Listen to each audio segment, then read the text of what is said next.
Hi everyone, Andrew here for ABELI Reviews, and today we have another ship build. This is actually for the Sidewinder. So some of you, this might be your very first ship, and it might even be your only ship at this moment. So what I want to do is kind of walk you through my sort of version of the Sidewinder. It's definitely still something you should customize to your liking. Don't feel like you need to copy what I'm doing here, and I'm sure there's a lot of ways to do this. I think that's what's really cool about Elite Dangerous, is you really can kind of make the ship your own, and whatever it is you're interested in doing, you can do that. So let's get out of this view, and we'll get into my ship. Oops, looks like I've got a fine there. That's okay. We'll pay that fine when we get inside. In any case, what we want to do is I'm going to take us inside this station, and we're going to look at the various modules that make up my ship. So we're going to go ahead and request docking. We'll go ahead and retract our stuff here, and then we'll get to send ourselves in. So that's kind of one of the fun little pieces you're going to notice right here. Oh, goodness gravy, why aren't we going in? There we are. A little bit of a delay. So that's one of the pieces you're going to notice right away. I'll kind of talk through some of this stuff, and then I'll spend a little bit more time as we go in. But essentially what you did just see there is I do have an auto dock. And that's actually important for a couple of reasons for this particular video. You might be new to the game. And if you have the Sidewinder, I would recommend having an auto dock. Yes, it is fun to park your own car, absolutely. And if you enjoy that and you enjoy that part of this game, do not let me tell you how to enjoy your fun. Have fun the way that's fun for you. For me, it's kind of one of my least favorite parts of Elite Dangerous. It's supposed to be a game in the future, so I would imagine that a spaceship could park itself. So that kind of breaks the immersion for me, that it's not a default. But it doesn't break the immersion for me when I get to use an auto dock. So that's just my little headcanon why I like it, but do again, sort of make this your own. Make your own choices. Enjoy this game as it is for you. So let's go ahead and get into the starport system. As you can see here, I did do just a little bit of a break there, so we need to at least pay our fine. All the fun stuff that comes with that. So there we go. Okay. Now everyone's good with us. Okay, so anyways, let's talk about what our ship has. We're going to go to outfitting, and I'm going to spend a little time kind of talking through each of these pieces. And then I'll kind of give you an example of sort of the cost and why I chose my things. So from a hardpoints perspective, I went with beam lasers and a multi-cannon. So the Sidewinder only has 2 hardpoints for sort of any sort of offensive attack. From my perspective, I really like gimbaled weapons. Again, when I was starting out, having those fixed lasers, and if you've seen some of my other builds, you'll know that I really do like gimbaled weapons that sort of lead the target. Gimbaled allows you to essentially get close. As long as the target is within sort of like a nice sphere of range, your turrets will actually auto-target them, and then you can sort of pull those triggers. Why 2 different ones, right? Beam laser and multi-cannon. The preference there is multi-cannons are going to be used to take down the enemy hull. The beam laser is going to be used to take down the enemy's shield. So I think having both of those is very important. Also, if you run out of bullets, you still want to have beam lasers. So that's kind of why I have this sort of best of both worlds situation. As we go to our utility mounts, this is kind of an interesting one. You can choose a lot of different things. From a power distribution perspective, I chose to just have point defense turrets. You can definitely have shield boosters. You can have wake scanners. You can do all the fun stuff that comes with this. From my end, I found this was sort of a better power management portion for me, so I chose just point defense turrets. And you get 2 of these. You can have 2 different utility mounts. From my perspective, the point defense turret, all that's really going to do is if somebody shoots a missile at you, it's going to try to do its best to shoot that missile before it connects. You don't have to do anything, it's just active. If we go and kind of look at what else you could have here, you can also have chaff launchers, which essentially you would throw out and like kind of disrupt their missiles. ECMS. I always sort of forget what that one is. Yeah, they're counter missiles. They are counters for those pieces as well. You also have heat sinks, so if you start to overheat. Pulse wave scanners, manifest scanners, kill warrant scanners. If you're going to do bounty hunting, this might be beneficial just to kind of get some extra points. But it does use a sizable amount of your power draw. So you may want to consider that as sort of an alternative option. And then, of course, shield boosters, which just boost your shield. I still thought the point defense was kind of fun for this build. As we go into sort of our core internals, if you've seen my other builds, I really like the reactive surface composite. It gives you a nice hull boost, that kinetic damage. Now it does mean it's going to need a little bit of love in that thermal resistance, so that's something to keep in mind. You start getting lasered in, you start to find yourself getting tagged a bunch, and you're going to blow up. What you can do is switch to the mirrored side of things, and you can see that reverses. Kinetic and explosive damage goes down, but your thermal resistance goes up. So it kind of just depends what you find yourself in. And then, of course, the military grade is kind of like an all-rounder. Those are my suggestions for those pieces, but, you know, make it your own. That's a 1A, by the way. When you get to power plant, I'm a big fan of let's just go as high to the end as we can. So my power plant is a 2A. That's the highest it can fit in this class. Thrusters, same deal. 2A thruster. And then the frameshift drive, we can do the SCO. So this is new in the last 365 days. Gives you a bit of a boost. You can do a super cruise overcharge with the SCOs.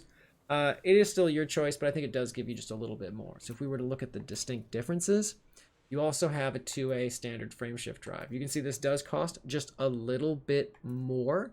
But what it does is it allows you to kind of have a little bit of a boost. So if you're on those long missions and you want to kind of jump ahead to that station, you can use the frameshift drive boost to kind of move forward. Overall, the mass is just a little bit more. You can see here that overcharge is not available on the 2A frameshift drive option. And then you're using just a little bit more fuel on some of those pieces. But overall, not a dramatic change. You actually can see here, what I really like about it is the very bottom of my screen, we have the jump, min, current, and max. You get just a little bit more, 1 additional light year in distance. So worth it for me. Excuse me. As we go down, life support. So this one is a your mileage may vary situation. My preference is, when I was starting out, I made a lot of mistakes. I would find myself without power, without all these other things, and I have to deal with it. Well, the last thing I wanted to do was only have 5 minutes of emergency life support. So that is why I went for the 1A. This gives you 25 minutes of emergency life support to kind of figure out and solve and not freak out. That is a lot of time. I think it's well worth it. But if your threshold for stress is different than mine, you can always look for different sizes and different costs and all those fun pieces, right? This is a $17,000 one. You can also get the 1B, which will give you 15 minutes of life support. 1C gives you 10 minutes of life support. And then again, of course, as you go down, the 1D gets you 7 minutes and 30 seconds. And then, of course, you can live right on the edge with the 1E life support, which gives you 5 minutes. So, again, your mileage may vary what you choose to kind of squeak out of there. And you can see here, even if I were to use this option, it definitely takes less power. So make your choices. But my perspective is I like all the bumpers I can get. So this gives me a little bit of extra breathing room. No pun intended. Power distribution, same deal. So this is how quickly your modules sort of recharge, all that fun stuff. I don't like wasting that kind of thing. So as you move between weapons and boosters and all those fun pieces, you're going to want some sort of good distribution. I went with the 1A. So again, work up to this. You don't have to jump right into it, but essentially it does give you just a better cooldown. All the boot times, those things come into play. So you can see all the fun parts there. Sensors, 1A as well. I just want to see as far as I can. So I always do 1A. The cost does change, and of course your distance can also be increased. So if you want to kind of give yourself a bit more of a bump, that is an option. The 1D is actually a great option. You can see here we gain quite a bit of distance. That being said, I still like that range. So that typical emission range for the sort of 1D is only 4.5 kilometers. I want that 6. I want to see almost double. Fuel tank, you can't really choose anything else here. It only allows the 1C fuel tank, and that's pretty common for most spaceships. What you get is what you get in your fuel tank for at least your core equipments there. Now, when you get into your optionals, this is where you can sort of pick and choose, and I really think you should. I typically almost always use my 2 largest options. You can see here we have 2 class 2s, and then everything else is just class 1. One of them is a shield generator, and the other is a hull or module reinforcement package. You can choose to put something else here if you'd like. I just want as much shield as I can for this unengineered build. So that's why you see the shield generator using a 2A. Does it use a lot of power? Does it use a lot of mass? You bet. But it's the Sidewinder, right? It is a small ship. It's going to get attacked. It's going to blow up. From my perspective, do what you can in the spaces that you can. Would it be great to also have shield boosters here and all those other fun things? Absolutely. But then you start to kind of trade other trade-offs and power management, all those fun things. So do what you can. I like the 2A. I think it's a great option. You do have other options though. So many things can fit in that 2A space. But if we kind of look at our shield generators here, you do have quite a wide variety. They do get expensive. We'll kind of go over the overall cost once it's all done too. But you can choose Bi-Weave. That's also a really good option. It just sort of means the overall shield's not going to be as strong, but it might recharge faster for you. So that's a bonus. That's a benefit. It does have its drawbacks, but it is a great option as well. So again, your mileage may vary in what you choose. Hull reinforcement. I just want to reinforce my hull. And that's sort of the base of the ship, the actual ship's shields. The piece of the shields under the hull, or under the shields. I went 2D. That's the best you can get for this tier. And then module reinforcement packages. Now we're getting to the class 1. So everything else here is just sort of quality of life for me, and then sort of must-haves. We'll kind of talk through these. The order doesn't matter. You're all in class 1 now. But essentially, module reinforcement package. Let's just give them a little bit more damage protection so that my modules actually can survive. So that's what you're seeing here. As we go down a little bit, you have your fuel scoop. This is a must. If you decide to ignore everything else I have to say in this video, at least put a fuel scoop on your ship. This will allow you to traverse the stars and refuel on various stars. If you do not have this, you could go with just a fuel tank. That'll give you quite a bit of distance as well. But a fuel scoop is one of those things that it is like your life jacket. Except your life jacket could make you another boat. Basically, if you're starting to run out of fuel, this is the thing for you. So I totally recommend it. I really can't stress enough. You should have this. The different classes, as you sort of shop around for fuel scoops, it really just incorporates how fast your ship will refuel. So if you don't have a lot of time, maybe you want a higher class fuel scoop. That is your choice though. Okay, now we're in sort of two sections that I just think are important. And again, they add to the overall immersion of the game for me. One is Super Cruise Assist. When you are traversing the various systems you're in, if you want to just lock onto a target and let the ship sort of go on that straight line, Super Cruise Assist is the play for you because it will slow down. It does just go in a straight line though. So if you're going to crash into something, be aware of that. Some people would choose something else, and I think that's totally fine. For me, it's important. I've had it on all of my ships. I recommend it. I love it. I think it's great. But it does mean you're going to go just a minor bit slow, sort of on the macro level.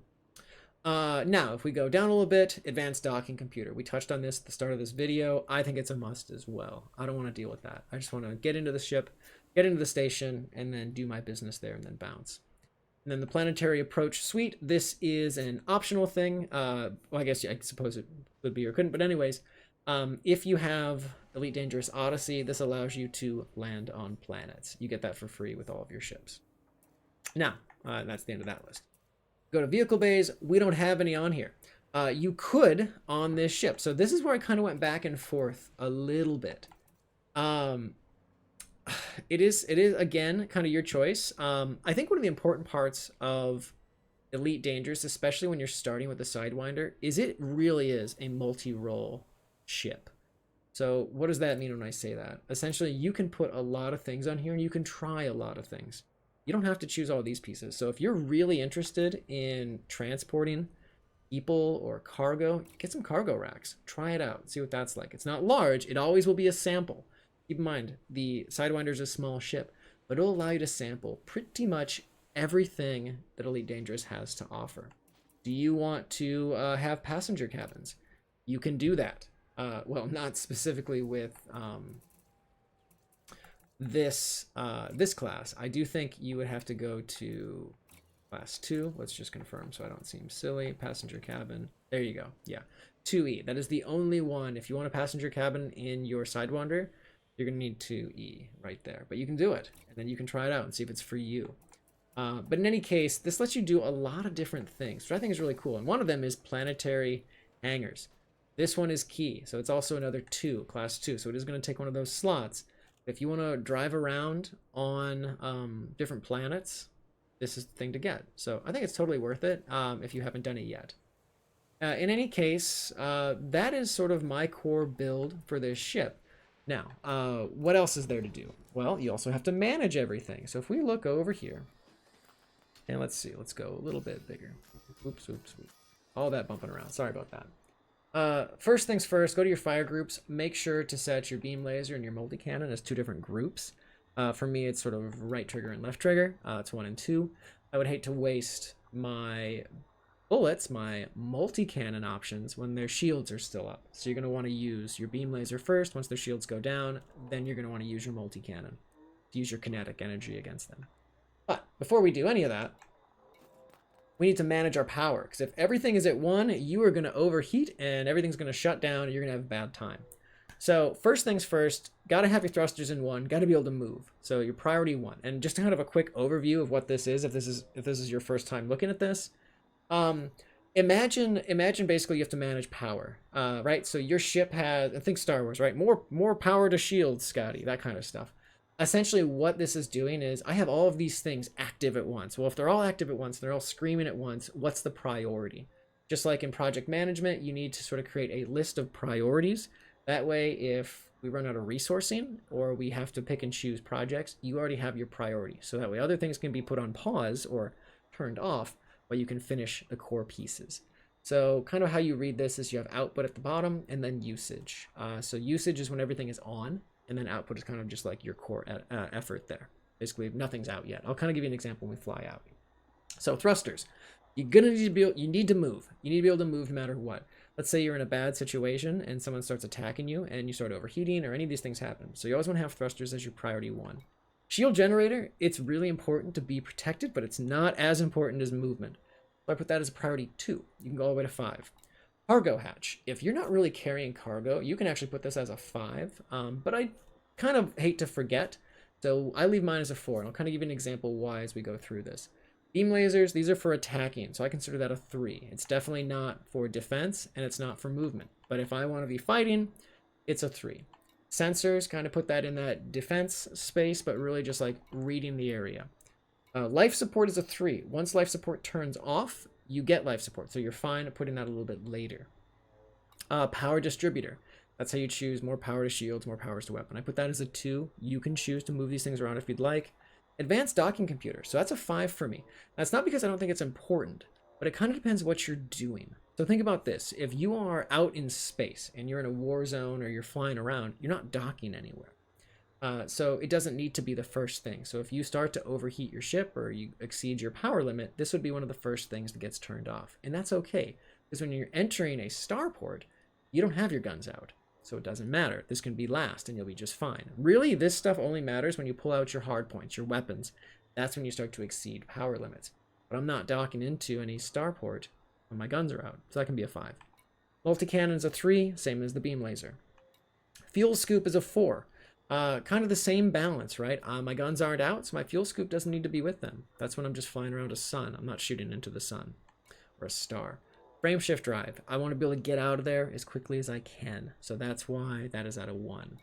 Super cruise assist is a 4. I kind of consider that the same as the docking computer, but just not quite as much. Point defense turrets, that to me, although it is a defensive thing, I put that as in the offensive space. It's only really going to matter when I'm out fighting about. That's why it's a 3. Cockpit canopy and everything else is just default. It's just part of the space, doesn't use those things.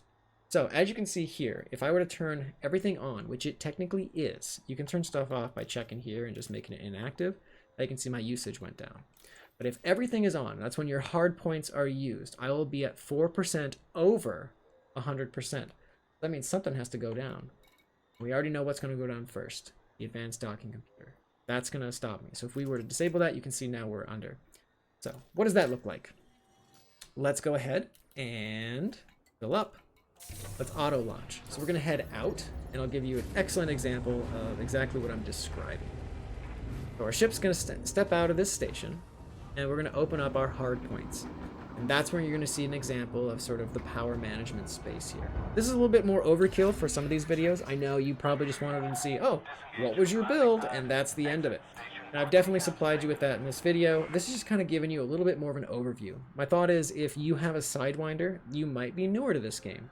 So I just wanted to kind of give you a little bit more detail and a little bit more guidance. But again, if this was overkill and you're like, oh, stop doing this on your next build, don't do that, put that in the comments, let me know. But from my perspective, I just wanted to give you a little bit more detail. So let's kind of boost away from here. I don't want to pay another fine, as you saw. All right. Ooh, that's a cool ship coming over. What do we got there? Peel back. Nice. Okay.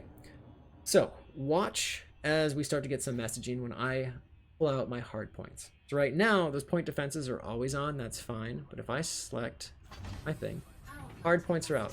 PowerPoint limit exceeded. Modules disabled. That is no cause for alarm. Everything is behaving as it should. We chose to do that. Everything's going to work except for whatever has been exceeded. If we go here, you can see the advanced docking computer is now disabled. It's red, but everything else is still active and working. So we're totally good. No problem. All of our management worked great. So one final piece. Why wouldn't I just, put everything in one spot and just put the advanced docking computer at 2, right? Because then everything would work. Except for the advanced docking computer. Why break them out into whole steps, right? 1, 2, 3, and 4. As you get attacked, somebody might attack your power system itself on your ship. If they do that, you might lose all of your power. What you always want to make sure you have is about something at 40%, your 1 tier. The things that are most important, thrusters. And frameshift drive, to be able to escape.